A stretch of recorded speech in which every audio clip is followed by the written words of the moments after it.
Yeah. Hey, Mike. Como en Ralco, quieren hacer lo mismo en Pilmaiquén, matando todo lo hermoso que tiene su lengua en cada río. Tiene su fuerza y su belleza, no dejemos que la destruyan con su represa. Como en Ralco, quieren hacer lo mismo en Pilmaiquén, matando todo lo hermoso que tiene su lengua en cada río. Tiene su fuerza y su belleza, no dejemos que la destruyan. El gobierno dice que estamos en crisis energética, que hay que construir centrales hidroeléctricas. Mentira, son intereses económicos que llenan los bolsillos de Wicca político, haciendo en base los balsas con falsas expectativas. Desarrollo bruto y inunda la tierra nativa, nuestra mapu es pureza y no se manosea. Si quieren destruirla, mapuche la pelea. El alto Biobío, Pehuenche en agonía, fuerte sufrimiento era para la Patagonia. Represas y torres de alta tensión, bajo el amparo del Estado al privado sin invasión.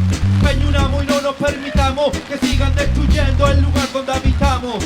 Seguir luchando en nuestra tarea contra componentes hacen el Power S.A. Yeah. Como en Ralco quieren hacer lo mismo en Pilmaiquén, matando todo lo hermoso que tiene su lengua en cada río.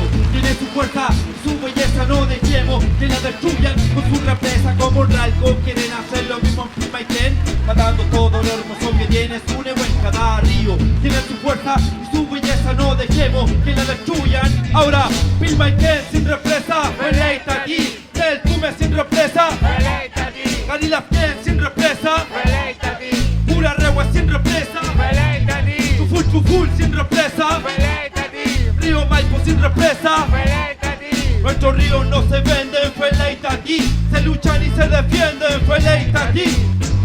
Marichu, vos venía bien. Marichu, Pelei Mai. Muchas gracias, hermano. Toda la fuerza, todo el Nehuen.